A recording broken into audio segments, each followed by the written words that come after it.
Okay, so welcome back, Elaine, to the Art of Letting Go Zoom room for another live session.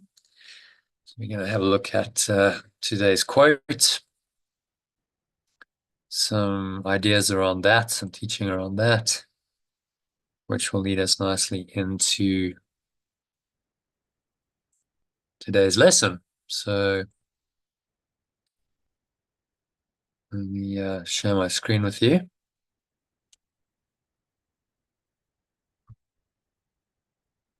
You can read the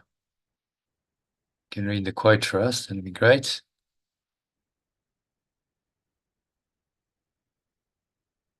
Okay, there you go.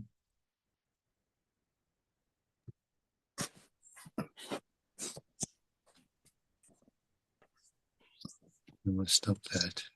Yeah. Okay.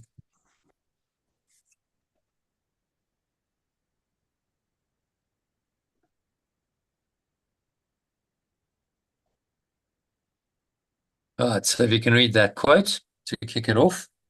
Yeah.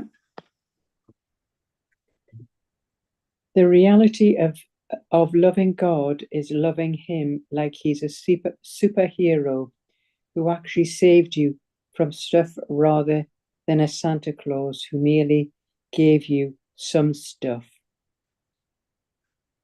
Yeah, it's an interesting quote. Should have caught my eye. I thought Christopher Gilbert, pen name Criss Jami, is a musician and author, as well as several philosophical books, poems, and articles.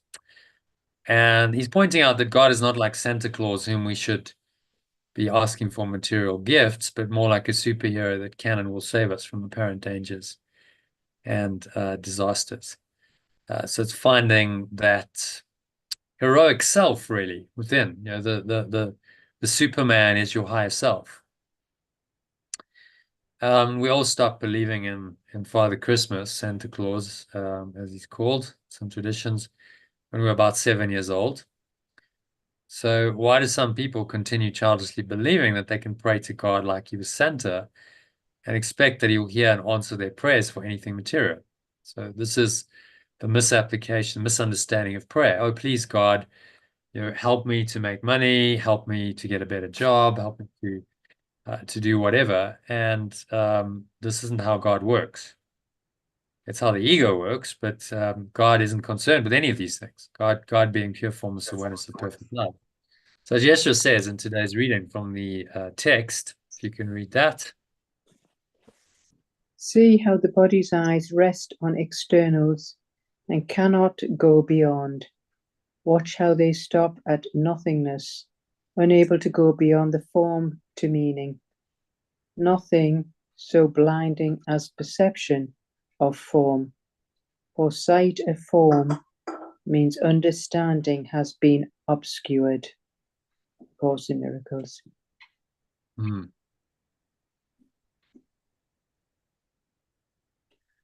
Yeah. So with the abundance of presents and food available to most middle-class people at Christmas, which are all perceptions of form, it's worth remembering the real meaning of Christmas, which is integrally connected to the meaning of today's quote. Christ is the one self we share with our true self that always connects us with God, which is pure formless awareness of perfect love, that gives us the eternal gifts of love, peace, and joy, by comparison with which the temporary material offerings of the ego, which remembers just the belief in separation, pale into insignificance. So the birth of Yeshua, who identified himself totally with the Christ or the true self we share to unite his mind with that of his father or source, symbolizes the remembering of the self and the letting go of all other beliefs. And that's really what the time of Christ or Christ Mass means. So the fact that we've created a festival in honor of Yeshua's birth that focuses on giving material gifts and consuming copious amounts of food and alcohol, which lower rather than raise our level of true awareness, just shows that the ego will try to hijack even the most spiritual of occasions and use it to convince you that you are a body and not the immortal self or Christ. So what is meant to be a celebration of the realization of the Christ identity and its promise of eternal life beyond this world becomes a quote, celebration of the ego's false identity and the desires and addictions it uses to perpetuate itself. Actually, this afternoon I was had a one-on-one session with John, and we looked at a couple of the sections in chapter 25, section 10 and 11, which are about Christmas. And it's just saying, well, you don't know how to celebrate Christmas. You don't know how to celebrate my birth into the world. It's not about the material. It's not about food and drink and presents, material presents, carnal indulgence, which is how most people celebrate Christmas. It's about love. It's about connecting with our true self and about a divine unconditional love for ourselves and all of our companions. So even in the midst of all the carnal indulgence of Christmas or anything else happening in this world, you can choose to forgive or let go of this false meaning and see only its true meaning, which is the perfect unconditional love of the one self for everything and everyone. It's this divine love that is the true gift of Christmas, and all the material gifts given and received merely symbolize the giving of this love by God, or pure formless awareness of perfect love, and his Son, or in alternative non-Christian language, its extension, Yeshua. So Yeshua symbolized this divine love more fully and purely than possibly anyone had done in human history up to that point. He was a spiritual master who identified himself totally with this perfect love or unconditional love and lived it more purely and fully than any other human being had ever until that point in time. And it is this love that will save you from all the sin, guilt, fear, attack, sickness, and death the ego has invented, and give you superhero powers like Yeshua had to save others from their own nightmares, merely by teaching them the truth of who they really are. So in fact, Yeshua told us during his ministry on earth, and so his teaching on the subject has been recorded for all to read and comprehend in this passage from the Gospel of John. So if you can read that quote from John 14. Very, very truly I tell you, whoever believes in me will do the works I have been doing, and they will do even greater things than these. John. Yeah, it's not a passage that's often quoted, because it really challenges the idea that Yeshua is something special, that he's something different, superior. He's the only Son of God.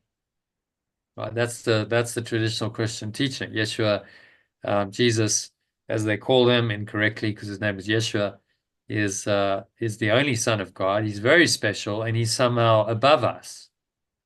He's like a demigod. So we as one spiritual teacher said, he said, that's blasphemy. You don't make him into a god. He was just a man who united his mind, his awareness, with this presence we call God, so completely, fully, and truly, and then extended it into the world that he becomes the example for us of what is possible. And so he says, well, I'm nothing special, and that you can do the same thing as I've done. I've healed the sick and I've raised the dead. You could do the same thing. They will do even greater things than these. So it's massively empowering for anyone with the eyes to really see and understand that quote, saying, you are the Christ. You are the same as him. You have the same power as Yeshua. And in fact, you can do even greater things. And he's encouraging you to do that, which means that he's free of his own ego. It's like, well, I just want you to shine with the light of pure formless awareness, and I don't need to, monopolize or usurp that. It's freely given and shared by the Father, and so, who am I to try and usurp that and control that? So the miraculous thing about this loving presence is that not only does it lead to an experience of total love, peace, happiness, and gratitude, but it can also give you inspired ideas that can profoundly change what you do in life. And even more importantly, how you do it. You just never know when an inspired idea that will completely rock your world can come. But one thing is for certain, these life-changing ideas do not come when there's no room for them in your mind. So, we just talked about Elvis. Take time to rest, relax, give the inspired ideas that will free you from the ego's extremely limited and limiting ways of being and functioning, space to arise and develop in your mind. You need that time, you need that space to rest, reflect, and be creative. So I think the performers now, the best ones, they don't overdo the live performances. They might do 1 or 2 tours a year, but then they spend quite a lot of time just uh, in creative mode. Okay, well, if I want to, write songs, I've got to have the time to do that. So if you follow your ideal spiritual schedule that's in these daily emails, if you scroll down beyond this, you'll always find it here, your spiritual schedule for today. And it gives you a program which you can choose to follow some or all of them. Very few people are going to do it all. So you pick and choose, and it's going to give you practices to guide you through this day relevant to this particular day and the lesson and the text that we study today. So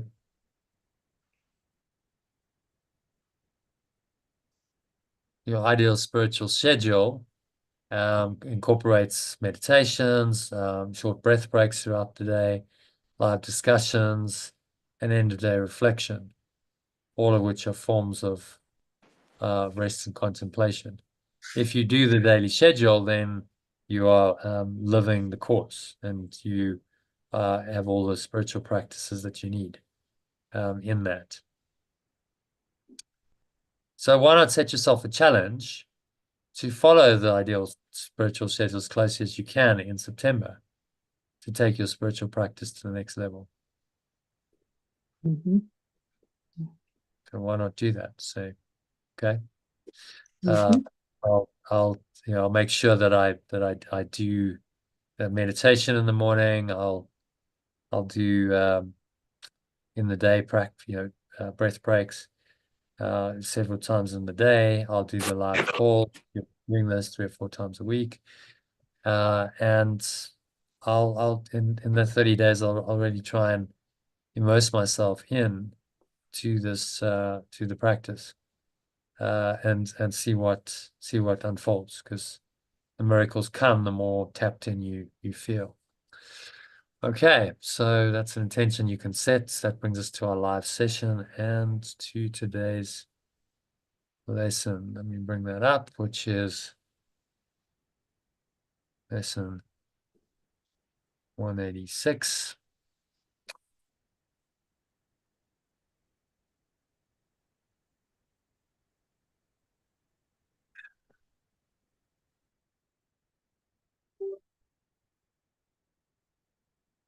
Okay, so this one is today's workbook lesson 186. If you can read that in the original and the alternative, and then into paragraph 1, Yeah. which you can read in the alternative until we get to number 5. Okay. Salvation of the world depends on me. The world's awakening depends on me. Mm-hmm. All right. So read that until number 5, and then from 5 read in the original and the alternative. Well, I can help you with that if you want, but read Yeah. number 1 to 4. Is I'll that in just. the alternative? Could you? It's just I can't see it all. I need to lift it It up a doesn't bit. really matter. There's read an alternative is personalized. So Yeah. Here is the statement that will one day take all arrogance away from my mind. Here is the thought of true humility, which holds no function as my own except which has been given me. It accepts the part assigned to me without insisting on another side. It does not judge my proper role. And then we're number yeah, 5. so on another role, not another side. Yeah. So Number are you three, you said it in the side. oh, it accepts the part assigned to me without insisting on another role. Oh yeah. It does not judge my proper role. And then number 5, are you reading the original and then Yeah, I'll I'll do? read the original, you read the alternative. Yeah. Yeah. So it not acknowledges the will of God is done on earth as well as heaven. It only acknowledges pure formless awareness of perfect love is present on earth as well as the state of pure formless awareness. It unites all wills on earth in heaven's plan to save the world, restoring it to heaven's peace. It unites all minds seemingly in bodies on earth in perfect love's plan to awaken the world, restoring it to the peace of pure formless awareness. Okay. And just read number 5 and 6 again. In alternative. It only acknowledges pure formless awareness, perfect love is present on earth as well as in the state of pure formless awareness. It unites all minds seemingly in bodies on earth in perfect love's plan to awaken the world, restoring it to the peace of pure formless awareness. Yeah.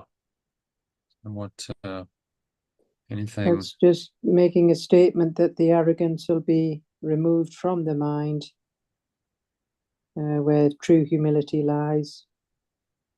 And it accepts the part assigned to us in this role, and it doesn't judge my proper role, and it acknowledges this pure formless awareness that's present on this earth, and it unites all the bodies that appear to be bodies on earth in the perfect plan to awaken the world and then restoring this peace of pure formless awareness. So it's just waiting for us all to awaken from the dream.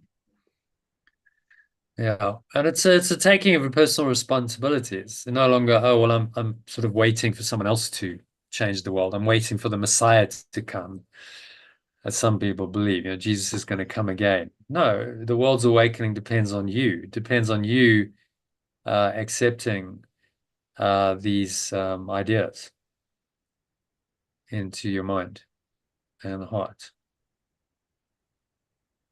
and using them to awaken. You then become the living Christ. You become the awakened one that shows the way to the rest of the world.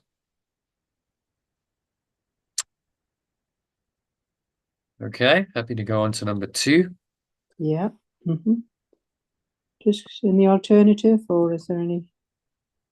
Yeah, there's not much to translate. So, the one who knows us well will become the remembrance of perfect love. That's about it. Right. Let me not fight my function. I did not establish it. It is not my idea. I have been given the means by which it will be perfectly accomplished. All that I am asked to do is to accept my part in genuine humility and not deny with self-deceiving arrogance that I am worthy. I have the strength to do what I am called to do. My mind is suited perfectly to take the part assigned to me by the remembrance of perfect love that knows me well. So it's just saying, there's no need to fight this function because it's not us that has established it, and it's not coming from the separate self's idea. And we've been given the means, and it will be done. It'll be done perfectly. So all we're asked to do is just accept this part in a genuine humility, and not be deceived by our arrogance. We have got the strength, and for what we are called to do, it is there. But yeah, so no more doubts.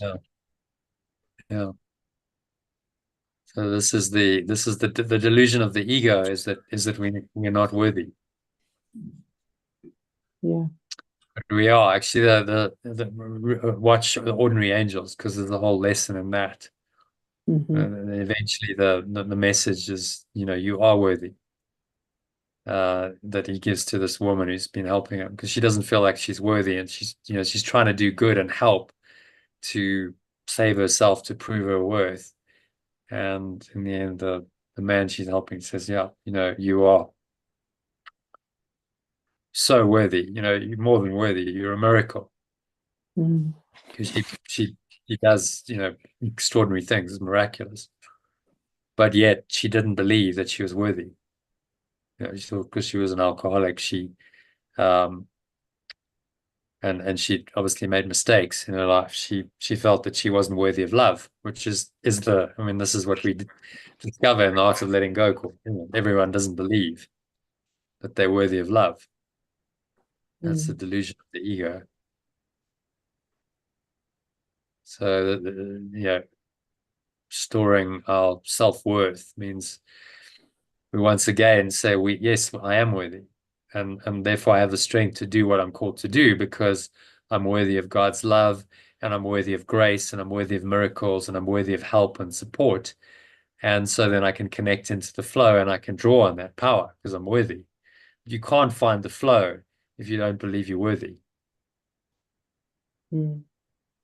You have to, slain that dragon of unworthiness, which is the spiritual work. The ego believes you're unworthy, and as long as you believe in that, you will never feel worthy of the love of God and the miracles and the flow experiences and all the love and the peace and the joy that you can have. And so you condemn yourself to, a life of scarcity, lack, misery, pain, suffering, and death, instead. You're saying, well, give up that. You're actually perfectly suited. Your mind is suited perfectly to take the part assigned to you by a remembrance of perfect love that knows you well. And you will be given the power and the strength and the energy and the resources and everything you need to do what you're called to do.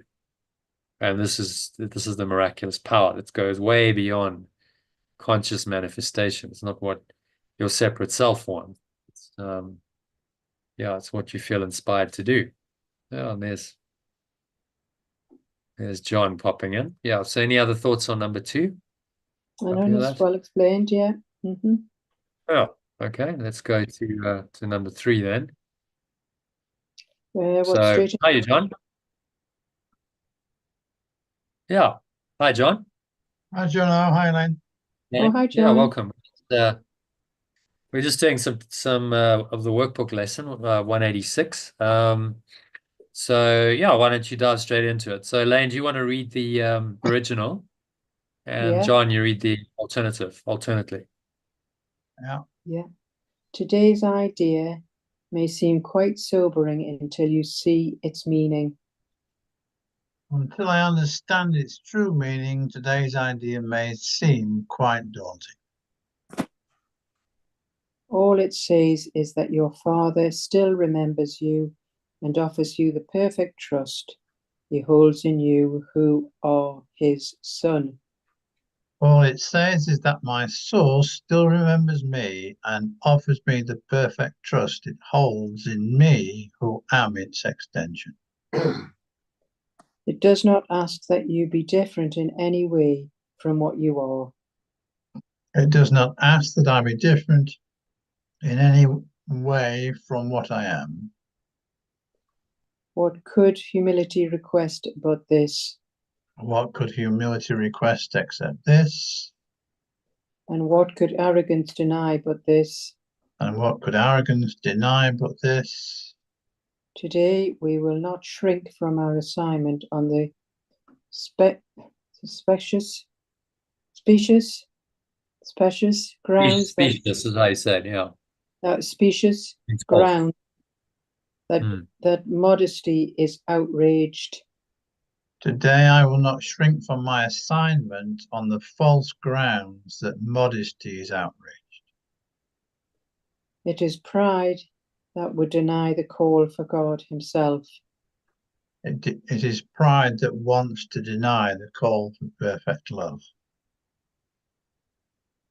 itself. Okay, I'll read that from the top. John, in the alternative, please. Yeah, until I understand its true meaning, today's idea may seem quite daunting. All it says is that my source still remembers me and offers me the perfect trust it holds in me, who am its extension. It does not ask that I be different in any way from what I am. What could humility request except this? And what could arrogance deny but this? Today I will not shrink from my assignment on the false grounds that modesty is outraged. It is pride that wants to deny the call for perfect love itself. Okay. Thoughts on that? Well, it's just reminding us that today's lesson, salvation of the world depends on me, may sound a bit daunting, but it is really an echo of the basic truth that we are in truth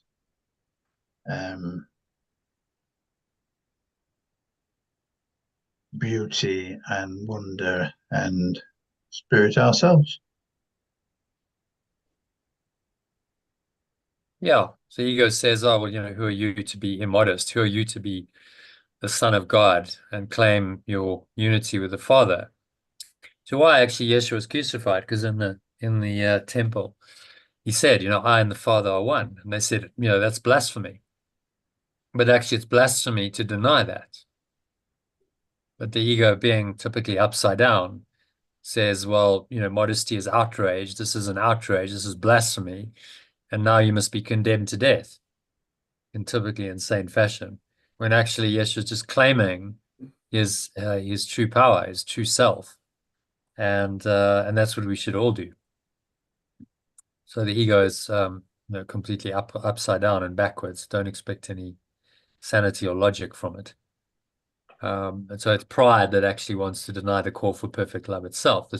2,000 years ago, when Yeshua walked the earth, it was the Pharisees and the Sadducees who were in pride, and he was actually very humble. He was just humbly claiming his God-given power as the Christ. But to those who don't understand it, they misinterpret it, and they saw that as threatening and as blasphemy, and he was being immodest, and he should get back into his box and just be, another one of the Jews who just followed their teachings and didn't question them. But he couldn't do that. He had a mission to teach the truth, which meant that he had to deny the illusions. All right, so should we go on to number 4? Yeah. So let's switch it. John, if you read the original sentence by sentence, Elaine alternately to John the alternative down below. All false humility we lay aside today, that we may listen to God's voice reveal to us what he would have us do.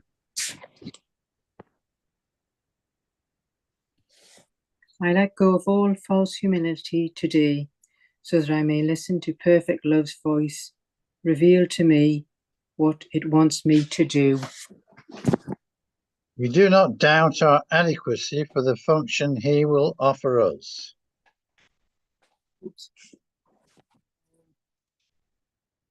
I do not doubt my adequacy for the function it will offer me. We will be certain only that he knows our strengths, our wisdom, and our holiness. I am certain only that it knows my strengths, my wisdom, and my pure formless awareness. And if he deems us worthy, so we are. It is but arrogance that judges otherwise. And if it deems me worthy, so am I. It is only arrogance that judges otherwise. And from the top, I let go of all false humility today, so that I may listen to perfect love's voice reveal to me what it wants me to do. I do not doubt my adequacy for the function it will offer me. I am certain only that it knows my strengths, my wisdom, and my pure formless awareness, and it deems me worthy, so I am. It is only arrogance that judges otherwise. Okay, thoughts on that? Well, just letting go of this false humility and start listening to this other voice, which is perfect love, reveal to us what to do and not doubt, and be certain in our strength and our wisdom of the pure formless awareness. And we are worthy. So we aren't to forget that. Only arrogance would think otherwise. Yeah. So it's just restoring our right mind, really, to understand what arrogance really is. So when Yeshua says, I am one with the Father, that's a statement of truth and humility, but the ego interprets it as arrogance because it's upside down. And you see why he had such issues with the establishment, because he was really contradicting everything they taught. And eventually they had to just kill the messenger. But they couldn't kill him because his knowledge was too strong, so he could come back and demonstrate that only life is real. You know, that his teachings were true and what they were teaching was false. All right. So number 5, happy with 4? Let's move on. Yeah. Number 5. So yeah, I'll switch it again. Elaine, if you read the original, John the alternative. There is one way and only one to be released from the imprisonment of your plan to prove the false is true has brought to you. There is one way and only one to be released from the imprisonment my plan to prove the false is true has brought me. Accept the plan you did not make instead. I must accept the plan I did not make instead. Judge not your value to it. I will not judge my value to it. If God's voice assures you that salvation needs your part and that the whole depends on you, be sure that it is so. If perfect love's voice assures me that awakening needs my part and that the whole depends on me, I am sure that it is so. The arrogant must cling to words, afraid to go beyond them to experience which might affront their stance.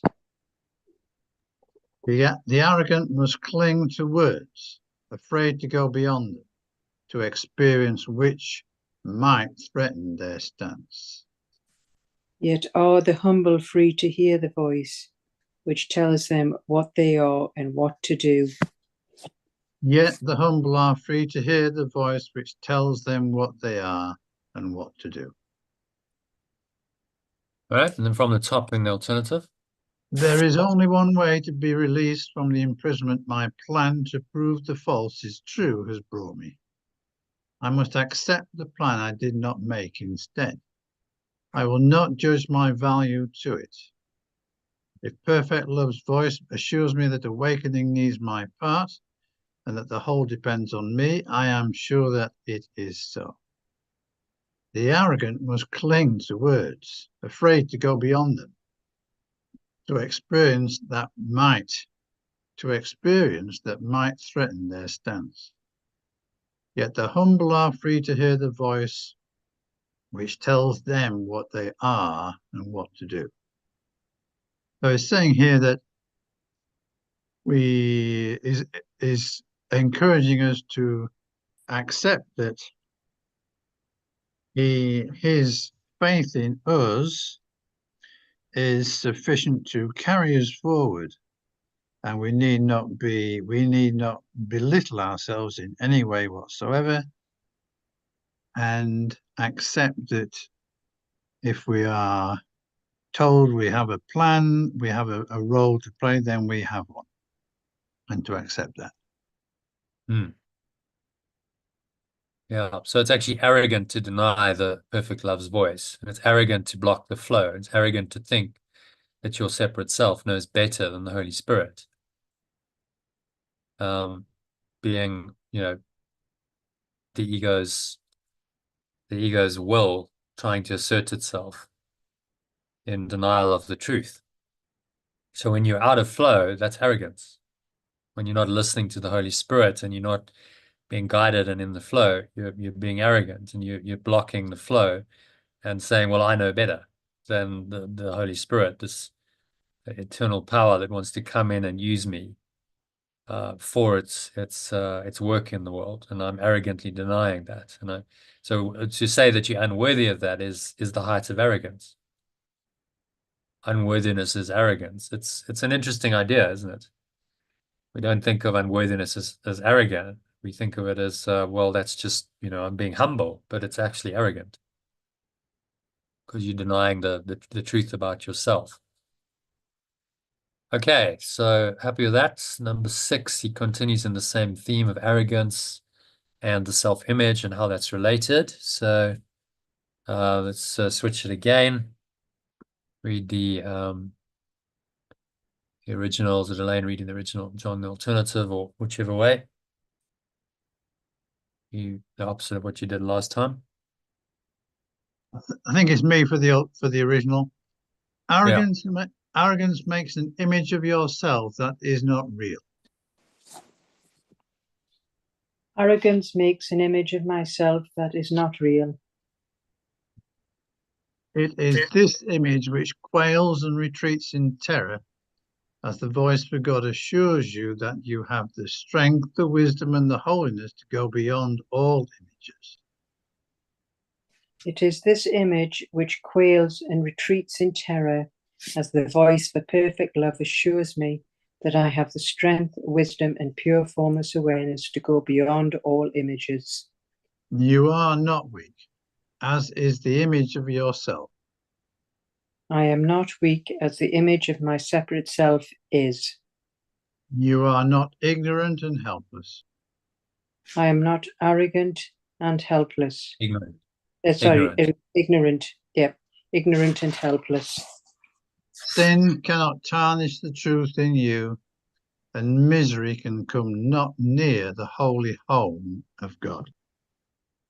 Sin cannot tarnish the truth in me, and misery cannot come near the innocent home of perfect love. And then from the top. Arrogance makes an image of myself that is not real. It is this image which quails and retreats in terror as the voice for perfect love assures me that I have the strength, wisdom, and pure formless awareness to go beyond all images. I am not weak, as the images of my separate self is. I am not arrogant, ignorant and helpless. Sin cannot tarnish the truth in me, and misery cannot come near the innocent home of perfect loving awareness. Oh, thoughts on that? Strike you about that? The arrogance and ignorance of our separate self, and the image that we have is just not real. The real us has got strength and wisdom and this pure formless awareness which goes beyond these weak images of ourselves. So weakness is arrogance. Isn't that an interesting idea? We don't think of weakness as arrogant, but if someone is a victim and they, oh, poor me, and I'm so weak and afraid and suffering and I'm doomed to suffer and die, it's just the height of arrogance because it's not true. You're denying the truth of who you are and instead believing in this false self-image that you've made up and you're denying the ultimate, absolute, infinite power of God by doing that. Well, that's the height of arrogance. So claiming your power, your true power, is humility, and denying it and believing you're a victim is arrogance. And the ego, of course, tells you the opposite. It tells you it's arrogant to claim your true power, and it's humble to be weak and a victim. And you'll never, those two thought systems will never agree. You need to choose between them. Okay, so happy to go on to number 7. This time, Elaine, you read the original, John, the alternative.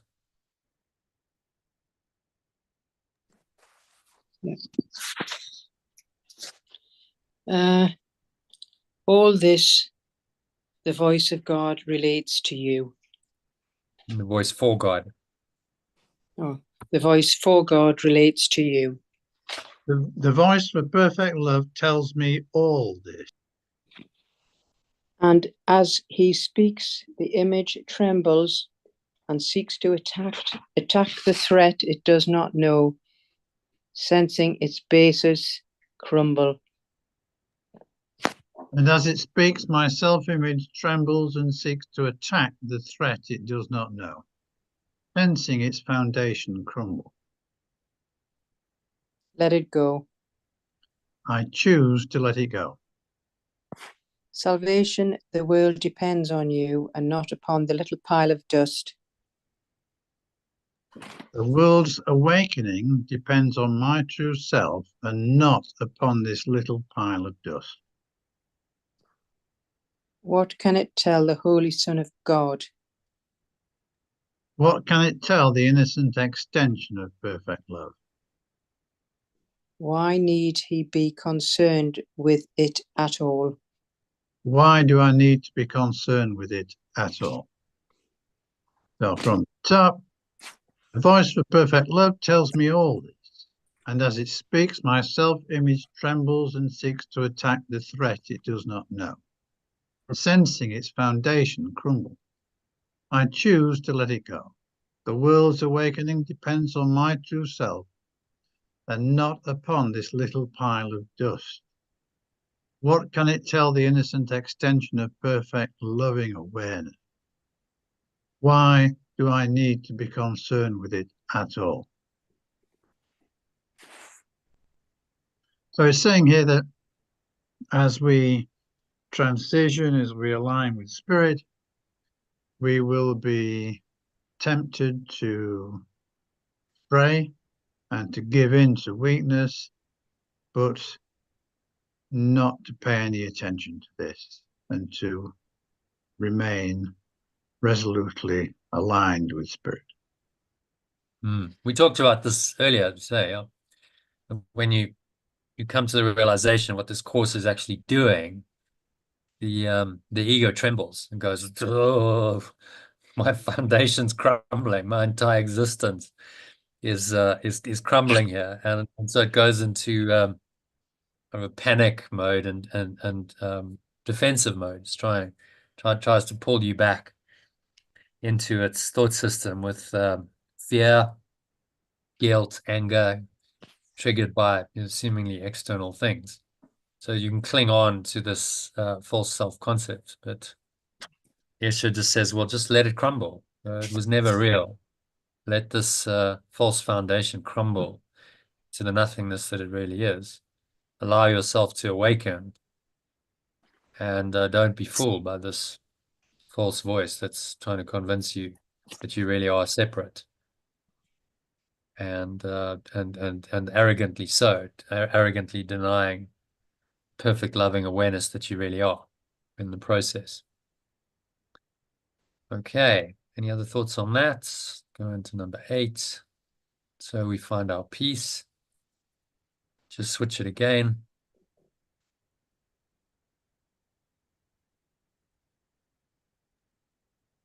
And so we find our peace. And so I find my peace. We will accept the function God has given us, for all illusions rest upon the weird belief that we can make another for ourselves. I will accept the function of pure formless awareness perfect love has given me, for all illusions rest upon the weird belief that I can make another for myself. Our self-made roles are shifting, and they seem to change from mourner to ecstatic bliss of love and loving. My self-made roles are shifting, and they seem to shift from mourner to ecstatic bliss of love and loving frequently. We can laugh or weep and greet the day with welcome or with tears. I can laugh or weep and greet the day with welcome or tears. Our very being seems to change as we experience 1,000 shifts in mood, and our emotions raises high indeed, or dashes to the ground in hopelessness. My very being seems to change as I experience 1,000 shifts in mood, and my emotions raise me high indeed, or condemn me to despair and hopelessness. And from the top, and so I find my peace. I will accept the function of pure formless awareness of perfect love has given me, for all illusions rest upon the weird belief that I can make another for myself. My self-made roles seem to shift from mourner to ecstatic bliss of love and loving frequently. I can laugh or weep and greet the day with welcome or tears. My very being seems to change as I experience 1,000 shifts in mood, and my emotions raise me high indeed, or condemn me to despair and hopelessness.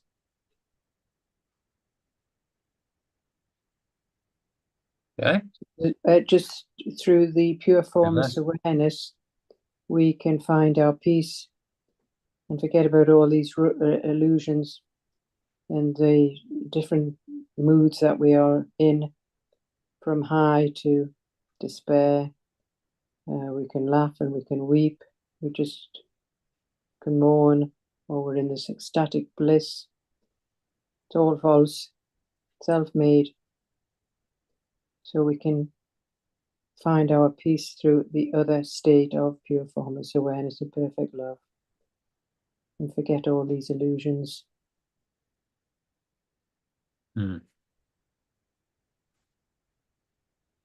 So quite pertinently describing what happens in the ego. You know, all the shifts in mood. You can seem to one moment be really high. Wow, this is amazing, and then we were talking about that in the context of Elvis earlier. Yeah. Yeah, so the high spiritual, he goes on stage and it's the high, and he's getting all this adulation and love, and then backstage it's it's not the same at all. The bunch of people are manipulating him, and he can't recreate that love, and so then he gets in despair and hopelessness, and then he takes substances to try and lift him out of that, which is quite a common pattern in performers like that.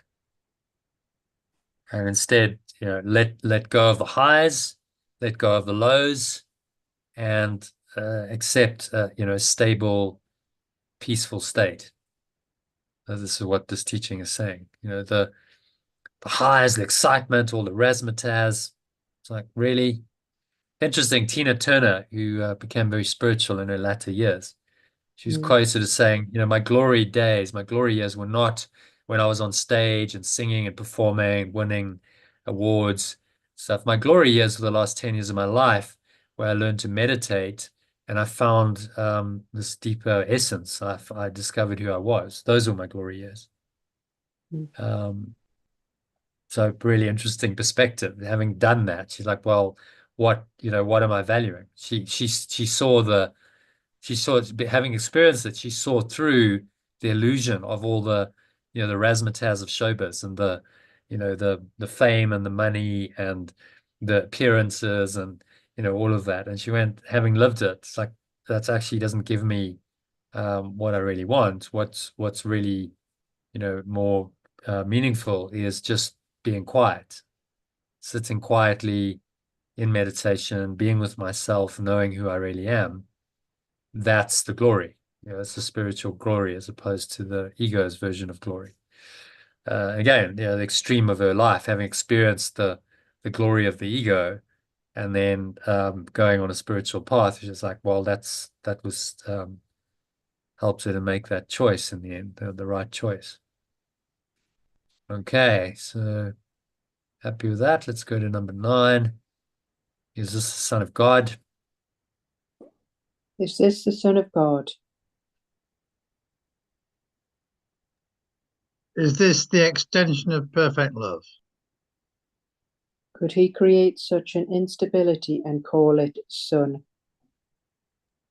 Could it create such instability and call it its extension? He who is changeless shares his attributes with his creation.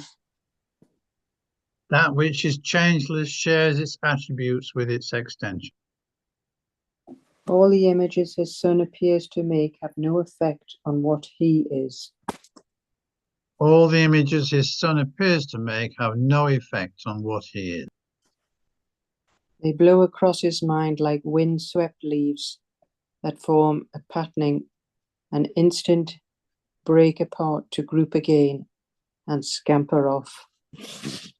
They blow across its mind like windswept leaves that form a pattern for a moment, break apart to group again and scamper off.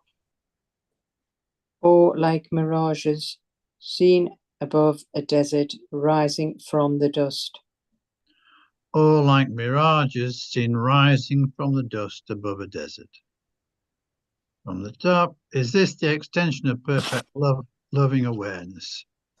Could it create such instability and call this its extension? That which is changeless shares its attributes with its extension. All the images its extension appears to make have no effect on what it really is.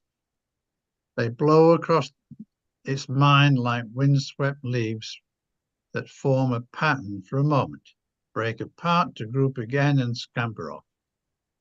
All like mirages seen rising from the dust above the desert. Okay, thoughts on that? Well, he's saying that, but he's pointing out that we will always suffer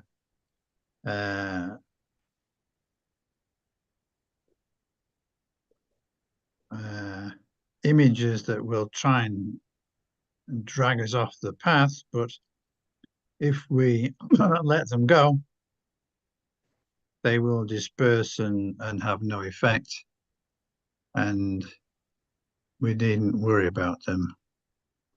Just let them go.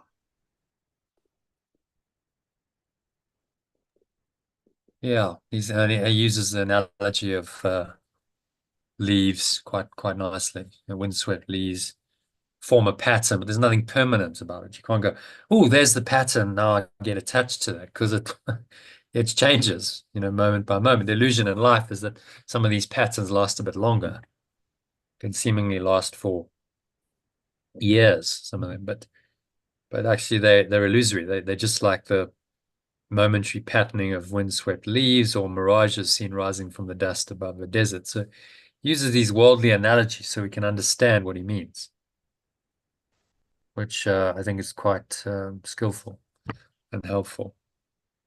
Okay, happy to go to number 10.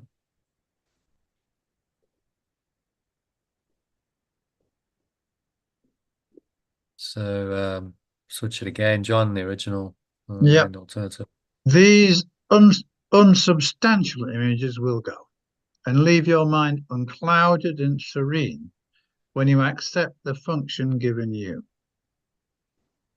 When I accept the function given to me, these insubstantial images will go and leave my mind unclouded and serene. The images you make give rise to but conflicting goals, impermanent and vague, uncertain and The images I make give rise only to conflicting goals, impermanent and vague, uncertain and ambiguous. Who could be constant in his efforts or direct his energies and concentrated drive toward goals like these? Who could be constant in their efforts or direct their energies and concentrated drive toward goals like these? The functions which the world esteems are so uncertain that they change 10 times an hour at their most secure. These functions, which the world esteems are so uncertain that they change 10 times an hour at their most secure. What hope of gain can rest on goals like this? Can I really hope to gain by pursuing goals like this? From the top, when I accept the function given to me, these insubstantial images will disappear and leave my mind unclouded and serene. The images I make give rise only to impermanent, vague, uncertain, ambiguous, and conflicting goals. Who could be constant in their efforts or direct their energies and concentrated drive toward goals like these? The functions which the world esteems are so uncertain that they change 10 times an hour at their most secure. Can I really hope to gain by pursuing goals like this? So it's just saying that once we accept our true function, then these images that cross our mind can disappear and be unclouded and serene, because they're impermanent, they're uncertain, they're ambiguous, and they're conflicting. So who would want to put their efforts into these? And the function which the world assumes are so was just saying that even at our very best, it just can change 10 times an hour at our very best. So how can we really hope to gain anything in that state?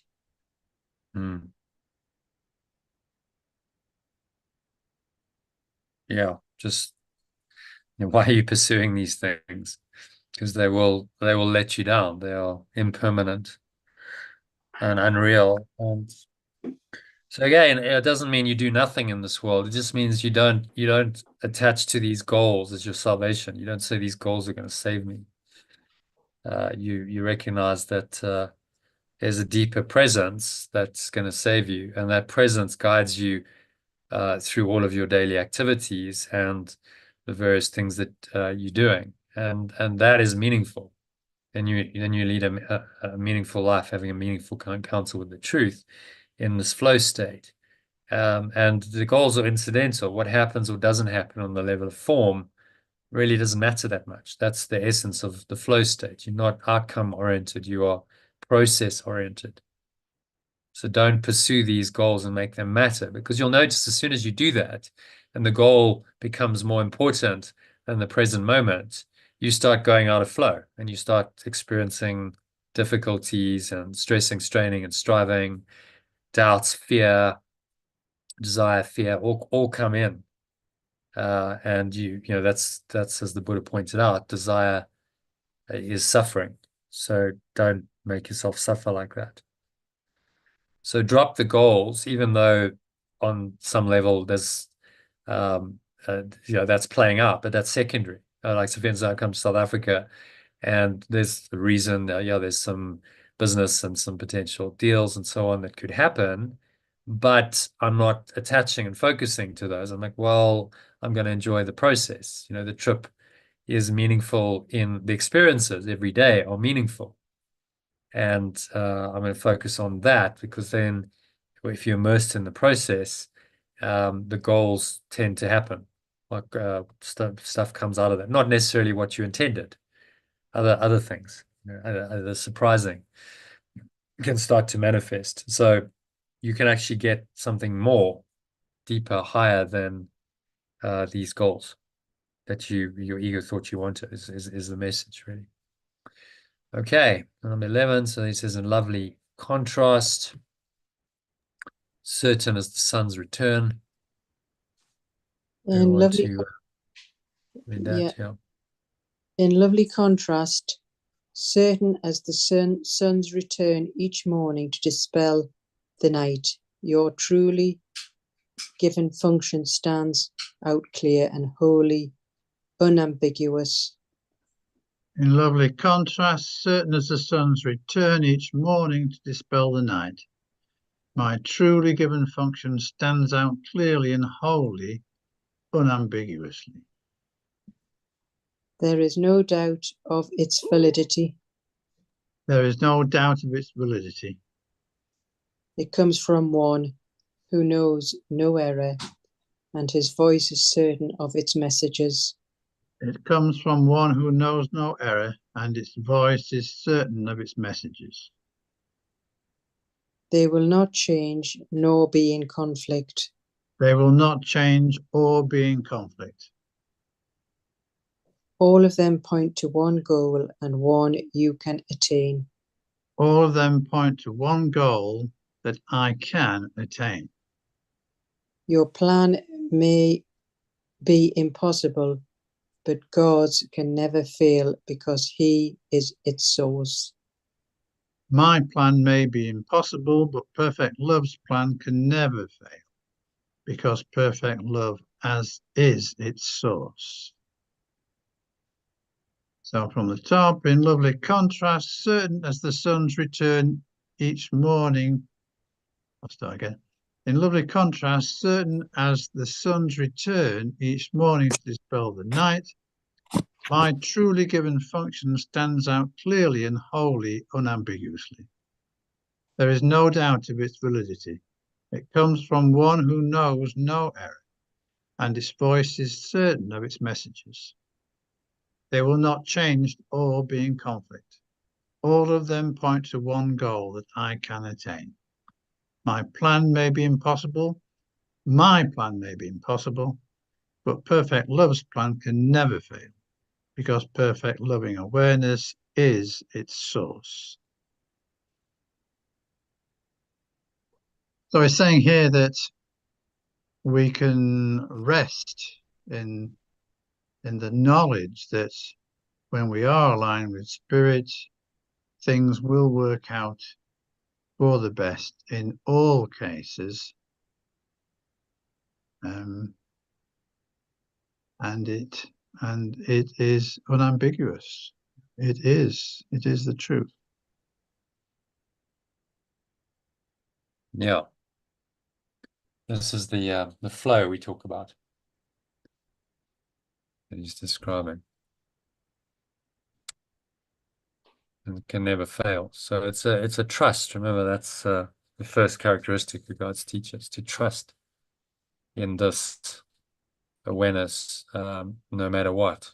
So even when things seem to be going awry and out of plan, then it's actually just testing your faith. So learning to trust that presence is always there, and then you can always be in flow. The more you trust, the more you flow. Okay, number 12.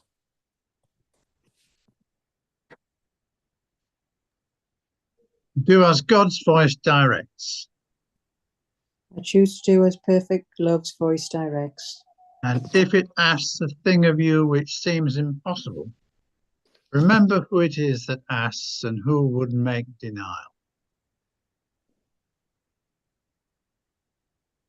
And if it asks me to do something which seems impossible, remember it is that asks and who would deny its call. Then consider this. Which is more likely to be right? Then I ask myself, which is more likely to be right? The voice that speaks for the creator of all things, who knows all things exactly as they are, or a distorted image of yourself, confused, bewildered, inconsistent, and unsure of everything. The voice that speaks for the being of all things, which knows all things exactly as they are, or a distorted image of myself, confused, bewildered, inconsistent, and unsure of everything. Let not its voice direct you. I will not let its voice direct me.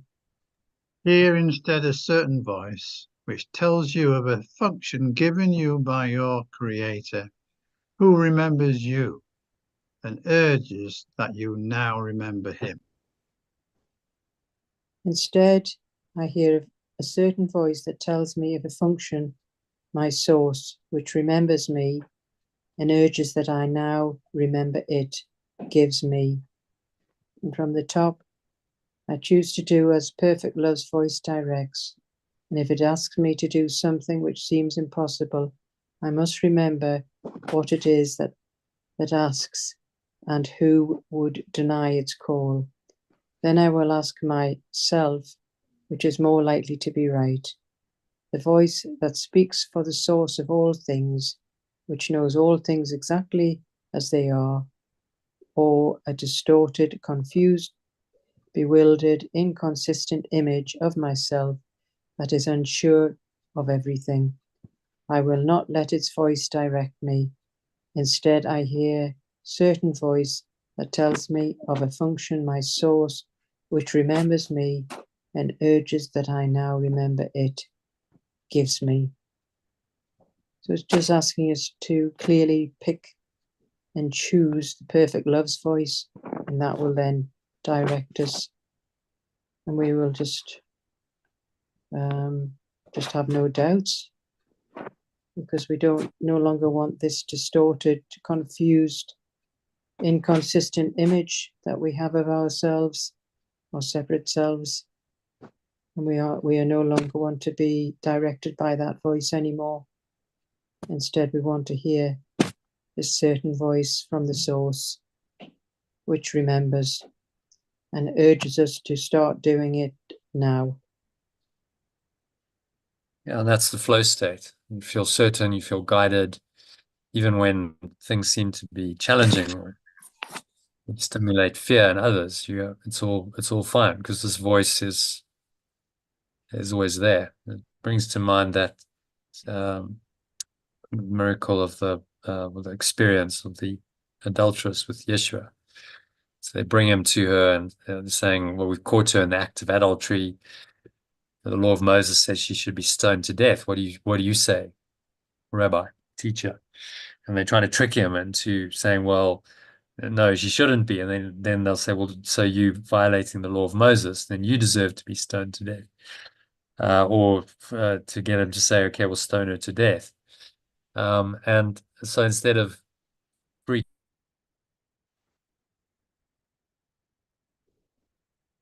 out, he just gets quiet and he goes, don't know what he wrote, but I think he's just giving himself time to contemplate his response. And then, he came up with the perfect answer. Said, let he who has never sinned cast the first stone. And that made people, really reflect, and everyone dropped their stones, including the Pharisees and the Sadducees, and walked away. So, he got this certain voice and this guidance in a really tricky situation that showed him the way. And, the rest is history. It's been recorded for all time in the Gospels. Just telling the story again as an example of exactly what he's talking about there. Okay, number 13. His gentle voice. His gentle voice is calling from John, the I known. think. No, it's Lania. Oh, It's is it you, not me? Lania. It's correct. Yeah. Yeah, it is you. Yeah. His gentle voice is calling from the known to the unknown, knowing. Its gentle voice is calling from the known to the unknowing. He would comfort you, although he knows no sorrow. It wants to comfort me, although it knows no sorrow. He would make restitution,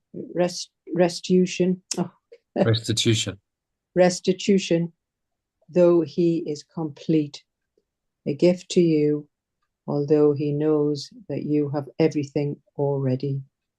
It wants to restore the truth to my mind, though it is complete, and give a gift to me, although it knows that I have everything already.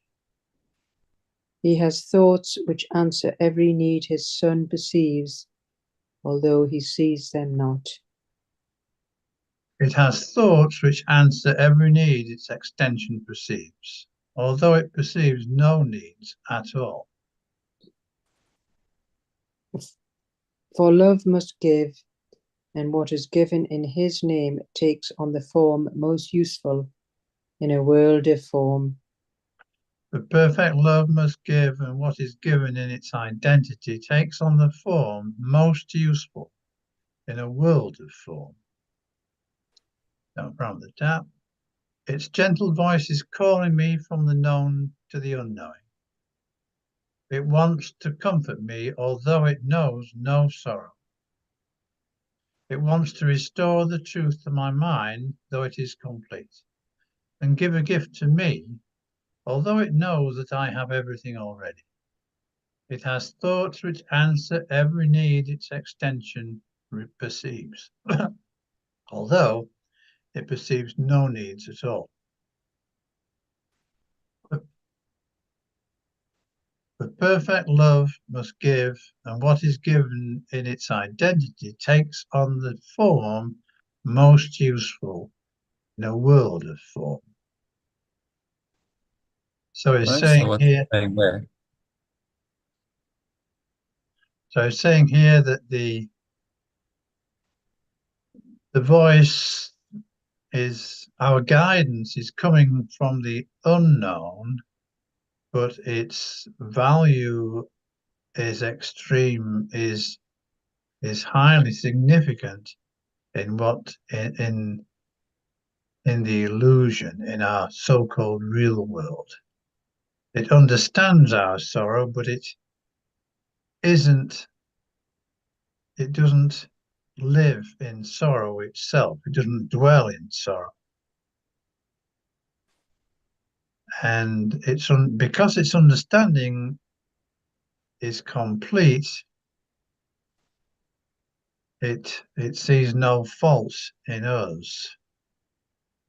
And because of its pureness, it naturally extends that gentleness, that love to us directly.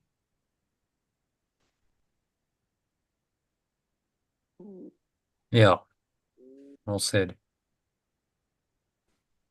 He's talking about miracles, the flow state, really listening to guidance, which is what the miracles are, and giving what is needed, what is most useful in a world of form. So the Holy Spirit will reinterpret the world of form, and it will give you exactly what you need in the world of form in quite a miraculous way if you allow it to.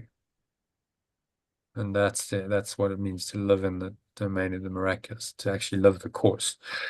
These kinds of miracles or synchronicities, as Carl Jung called them, the second symptom of enlightenment, according to the Vedantic teachings, ancient teachings of India. The first one is a lack of worry.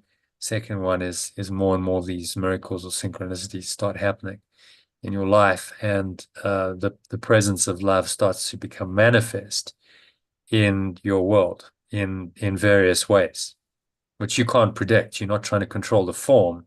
You're just allowing the presence or essence of love to manifest itself in and through the world of form in a way that is appropriate. And it's a continuous adventure. It's lovely. You're not in control, but you know that the spirit's in control, and it's going to do things far better than you could ever do, and bring you all kinds of miraculous, interesting results and things. And that's a life well lived. That's a life of meaning, a meaningful encounter with the truth. Okay, so last one. These are the forms which can never deceive. John, I think it's you. Okay. These are the forms which never can deceive because they come from formlessness itself. These are the forms which can never deceive me because they are the reinterpretation of the world of form by pure formless awareness itself. Forgiveness is an earthly form of love, which as it is in heaven has no form.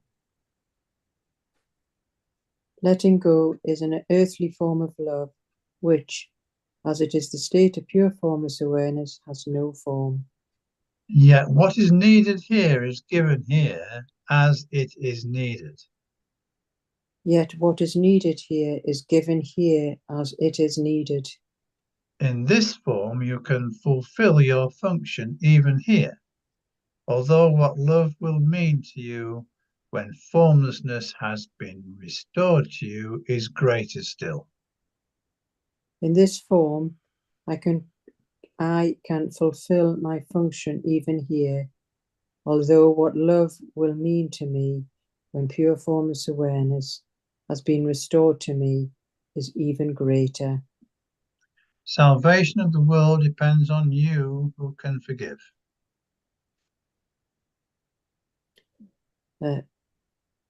The world's awakening depends on my letting go. Such is your function here. This is my function here. And these are the forms which can never deceive me because they are the reinterpretation of the world of form by pure formless awareness itself.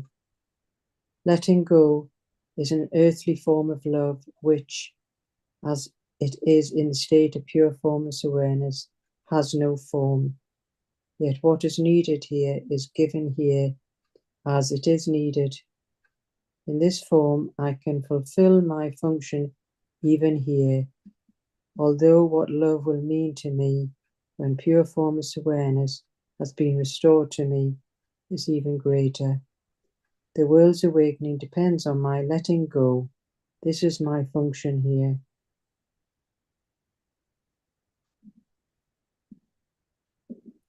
So it's all about letting go of our earthly form of love.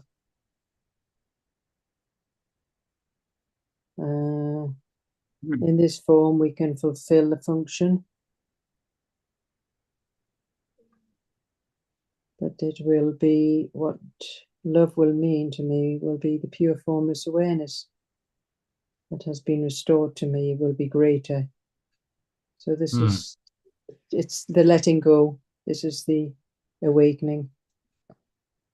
Letting go. Let's look at the Holy Spirit diagram just to kind of summarize diagrammatically what he's saying. So he's talking about the levels of the Holy Trinity. Holy Trinity, there we go. No, we don't want that. Sometimes it does that. Okay, let's just find it. So there's the Holy Trinity. So the course is set at this level of saying, let's reinterpret everything that goes on in time and space from the perspective of your true self or Christ self. So you have true perceptions or Christ vision, which are the miracles, the corrections, the forgiveness, or the letting go that transform, awaken, heal, transform your life. And you're saying, this is pretty good being in this state, but when you have truly let go, you'll go to something even greater. When pure formless awareness has been restored to you, this awareness, which is totally beyond duality and form of any kind, is far greater. But while you apparently here in the illusion, to live in this way is the best you can do, because you're bringing the truth through you into the illusion, and you're helping yourself and others to awaken and facilitating the coming of this pure formless awareness of perfect love to every mind. So it's a necessary process. It's a stage we have to go through in our awakening. You can't shortcut it and say, I'm just going to go from here completely identified with the ego to here completely identified with pure formless awareness of perfect love and having no body in like that. It generally takes years of mind training. It is possible. Some people like Ramana have experienced, sort of instantaneous awakening, but it's very rare. It's not the normal at all. So Yeshua's given it to us for this course to us, as the stickers and plotters of the spiritual world, where you go, okay, I'll just stick it away. I'll keep practicing, learning, growing, and I know that I'm on my path towards this, and that one day I will attain this. I will completely undo my ego, but at the moment it's a work in progress, and I am getting there. I'm awakening. I'm in this process of moving from being fully identified with the ego and my separate self in this red box, and I'm now moving upwards into the true self or the Christ awareness, becoming more and more established and sure of that. And that inevitably leads to pure formless awareness of perfect love, which underlies the Christ self. And eventually you will just merge back into that state. Okay, so that kind of encapsulates, I think, quite well what he's saying here. There's a fairly short summary and a key message, a few paragraphs. So should we read that just as a summary of this, and then if you like, we can close out the session with a meditation. Okay, so John, if you can read paragraph 1.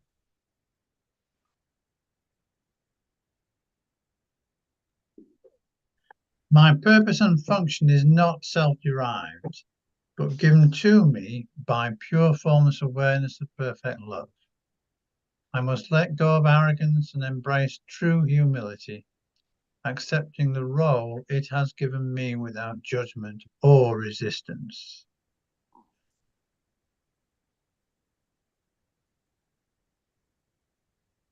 Do you want me to? Oh, sorry. Yeah, just reflect on that, John. Any thoughts? Yeah, well, it's just saying here that my role is given to me. I don't need to worry about it. I don't need to deny it. I don't need to play it down. And I can just embrace it as it is. Yeah. All said.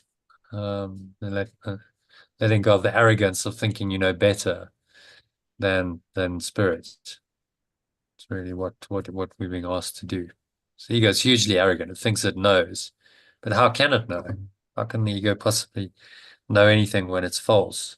And its results, if you're honest about it, are disastrous. So why would you listen to it as a guide, unless you were totally confused and deluded, which is the case if you are listening to it. Okay, so the next one, Elaine. I understand that I've not created my function. I understand that I have not created my function, but I am perfectly suited for it and have all the means to accomplish it. The call to be the extension of perfect love and fulfill perfect love's plan for me does not ask me to change who I am, but only accept the strength, wisdom, and pure formless awareness within me. So it's just asking us to identify with our pure formless awareness within us. It's not asking us to be anything other than who we really are. Yeah, simple. That's all this course is. That's why it says a very simple course. It's just asking us to accept who we really are. Yeah, what could be simpler? But when you have an idea that you're something else, that you're a false self, then you have a contradiction in your mind, and then you've got to let go of the false self to accept the truth, and that's the work. Very simply put, let go of the illusory self that you've made up, and let the Holy Spirit and the Christ self come back into that space that you've opened up through your letting go. Okay, so number 3, John, I recognize the illusions of my self-made roles.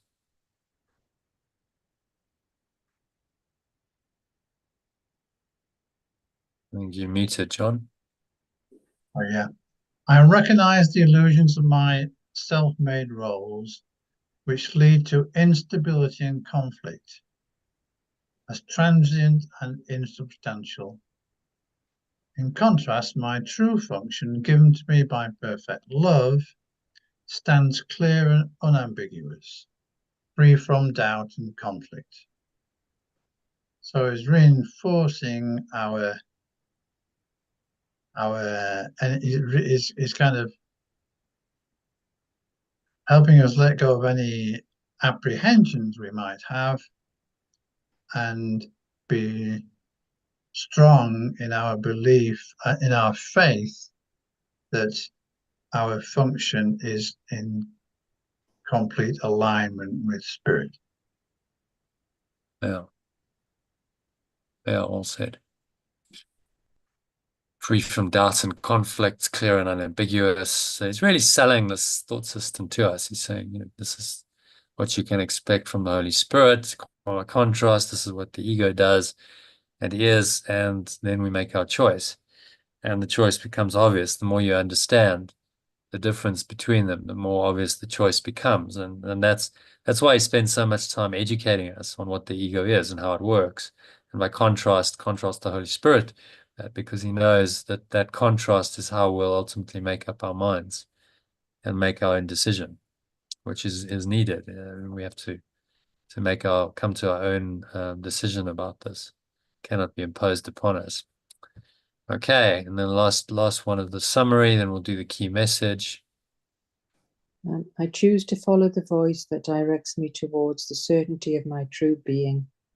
The world's awakening depends on my ability to let go and fulfill my function here. The restoration of my true self, unclouded and serene, is assured as I align myself with the eternal presence of pure formless awareness. So we're just now choosing to follow this voice, our true being, and the world will depend on our awakening to let go and fulfill our function here, unclouded and serene. And it's assured as we align ourselves with this eternal presence of pure formless awareness.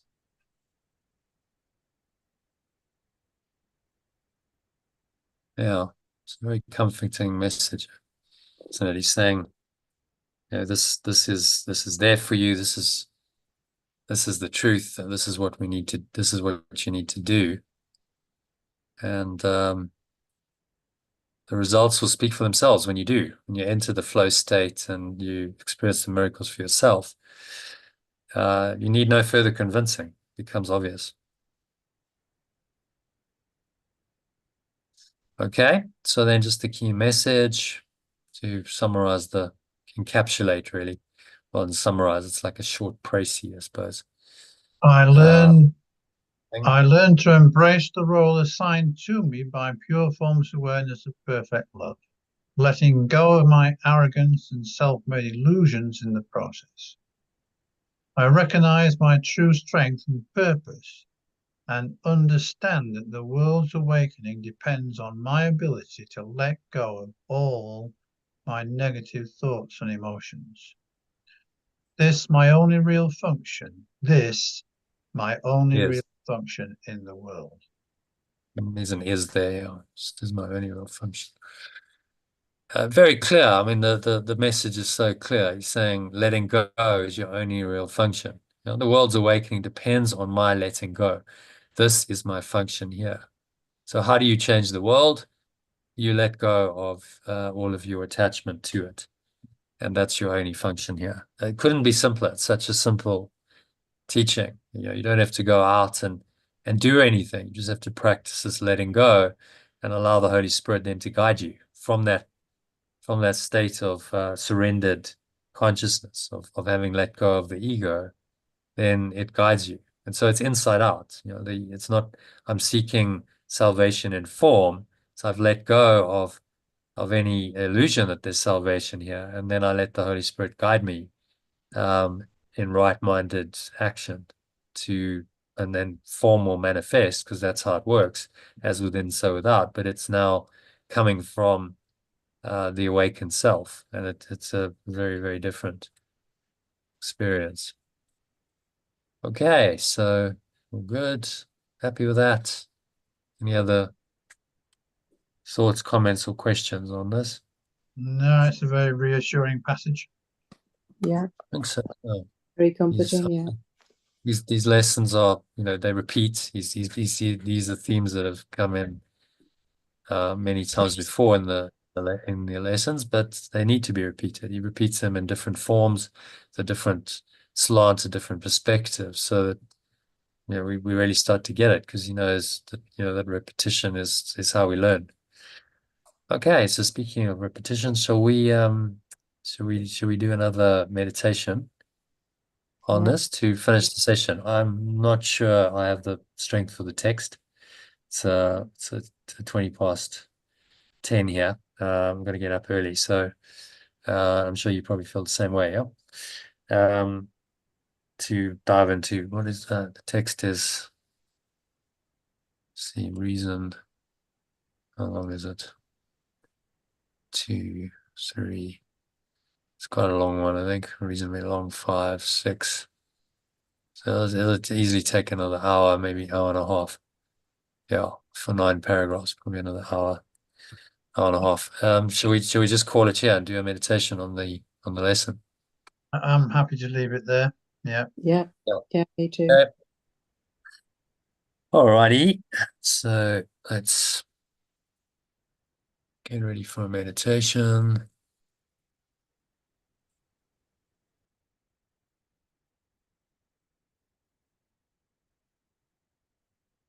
Okay, so just making yourself comfortable, sitting with your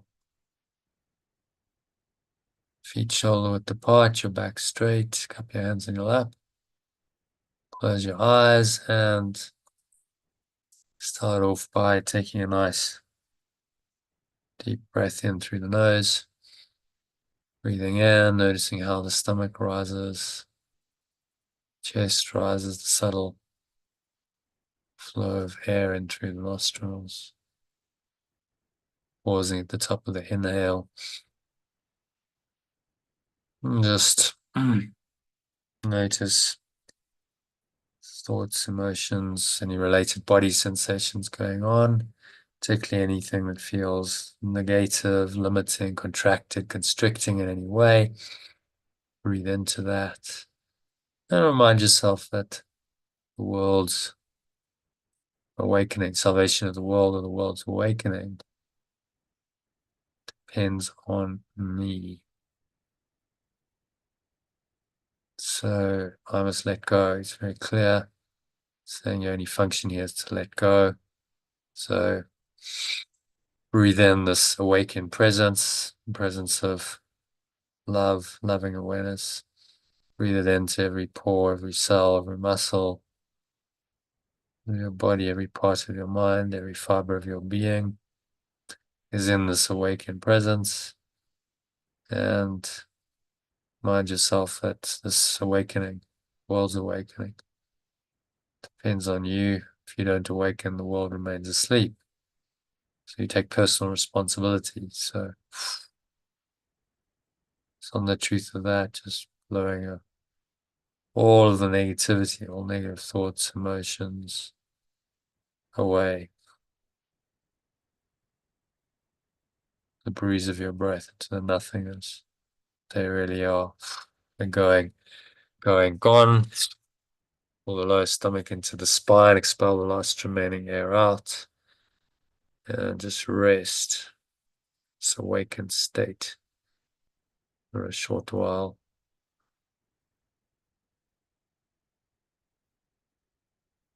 Just breathing in and out through your nose. Observe the breath flowing into the nostrils and out of the nostrils.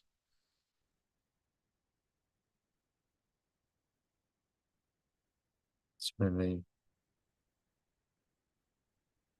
nowhere else to go, nothing else to do, nothing else to think about. Just really relax, be still, and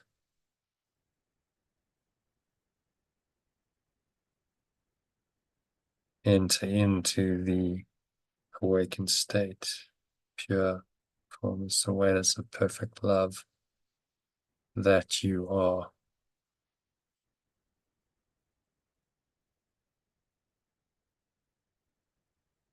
Still allow yourself to experience this, breathing in and out through your nose.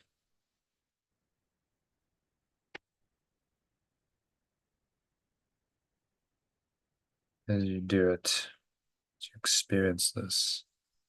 Nothing else to do, nowhere else to go, nothing else to think about, feel. Just experience the self, the awakened self.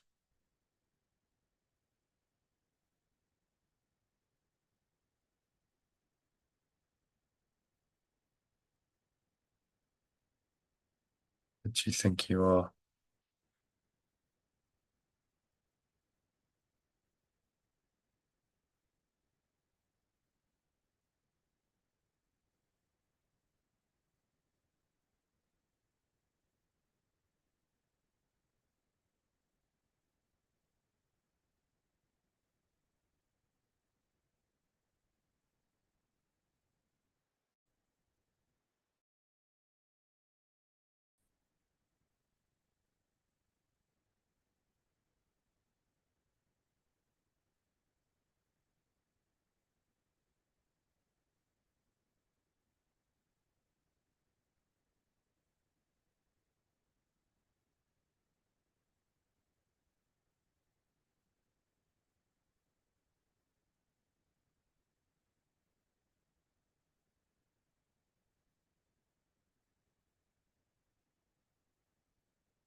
Just allowing this awareness to arise, the mind and your heart.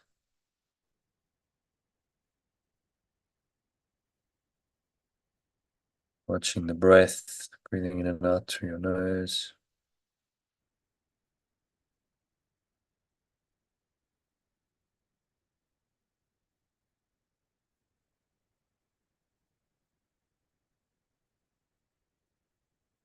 Observing the breath flowing into your nostrils and out of your nostrils.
If any thoughts come up,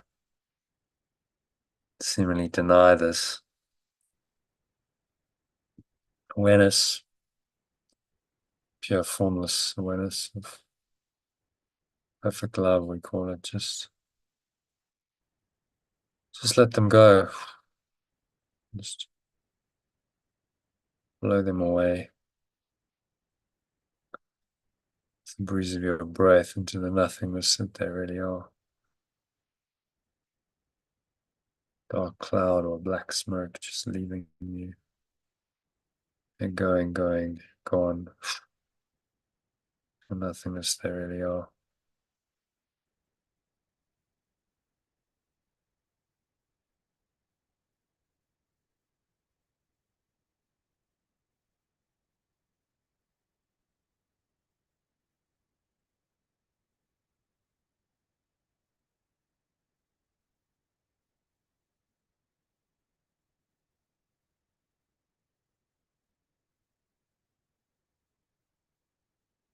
Just sinking inwards deeper and deeper with each breath into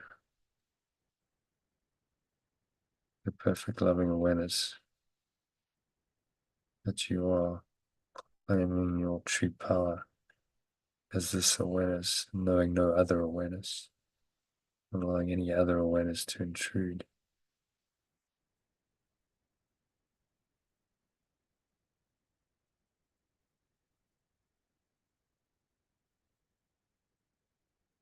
In the awakened or enlightened state, so rooted in your true awareness that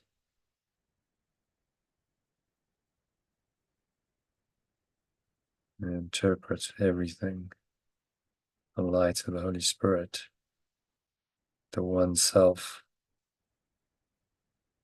There's a reflection of the pure formless awareness of perfect love in this world. So God or the source creates or extends the Christ or the true self. And that's happening right now in real time. The truth is, it's always happening. Just need to wake up to that. Realize that that is always happening. This awareness is always there. And there's nothing you need to do. There's nowhere you need to go. You don't need to seek it anymore because you have it. You don't need to seek what you already have.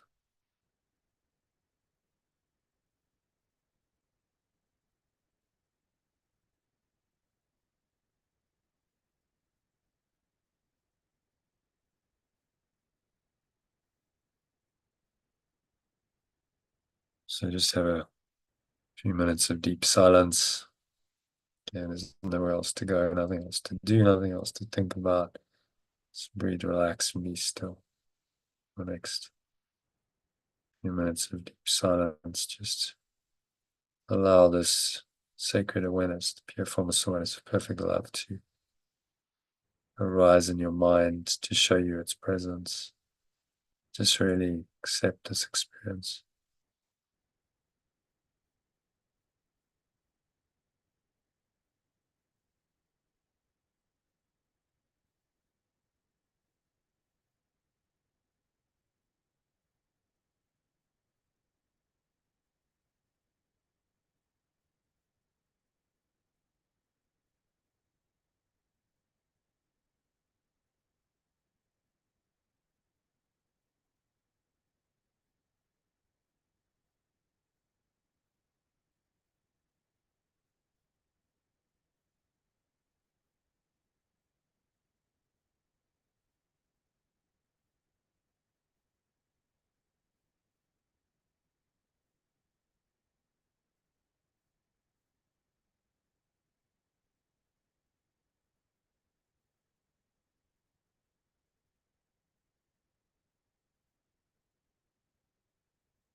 So just gently coming back from this deep state of awareness.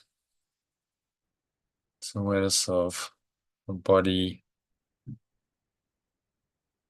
and the breath, the senses and the world.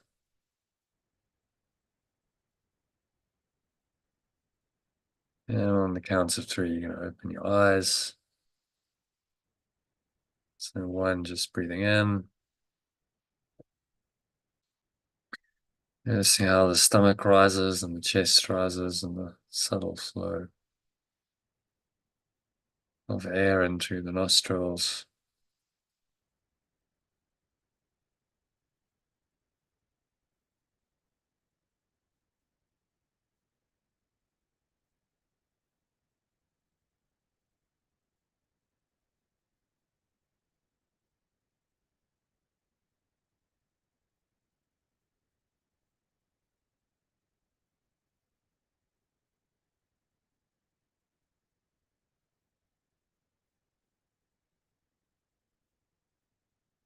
Pausing at the top of the inhale, scan your mind. If there's any thoughts, emotions, related body sensations going on.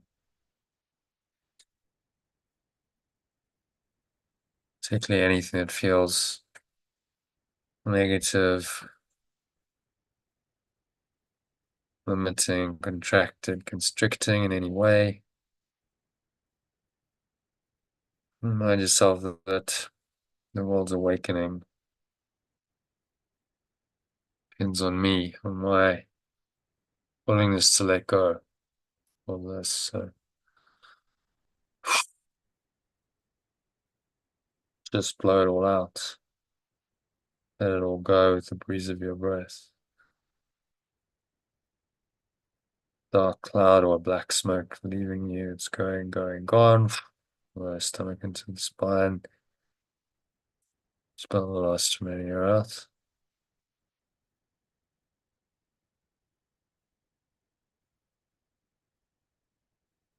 And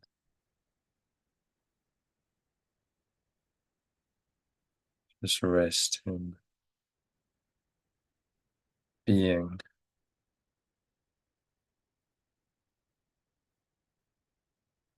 Bottom of the exhale for a few moments. So notice the weight of your body pressing down into the chair, your feet touching the ground. Noticing what you're feeling, touching the hands. Maybe there's a subtle taste in your mouth, smell in your nose. Notice what you're hearing in the surrounding environment. Just noticing all these things from this very still, calm, and surrendered state of mind. Not illusions in which only the truth is true.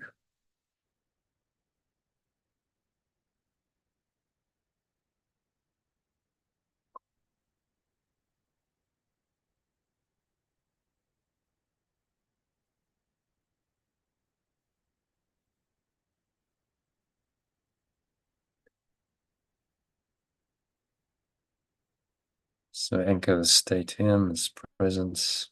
Set the intention to stay here for the rest of the evening and on into tomorrow.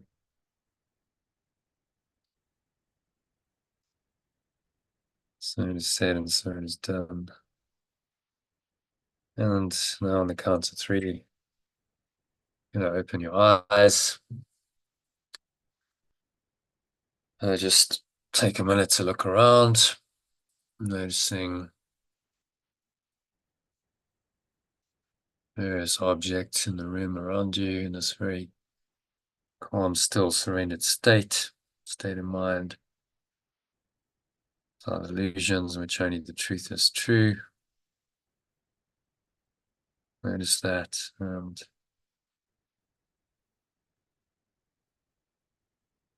notice that this awareness you hopefully connect with quite deeply over the last 20 minutes or so is still there. Whatever you look at, it's the same awareness.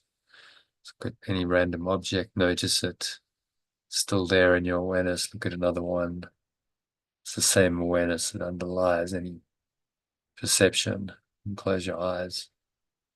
Drop into that awareness, notice it, open your eyes.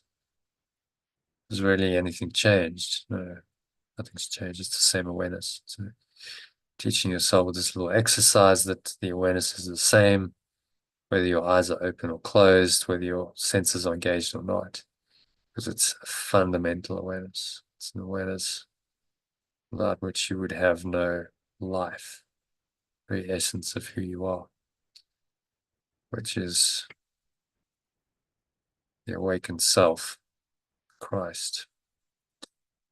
So wish you much love, peace, and joy in that self. Brings us to the end of the meditation and tonight's session. I will be doing another session tomorrow evening. John, if you want to join, Okay. we can tomorrow night. So probably same time, starting at 7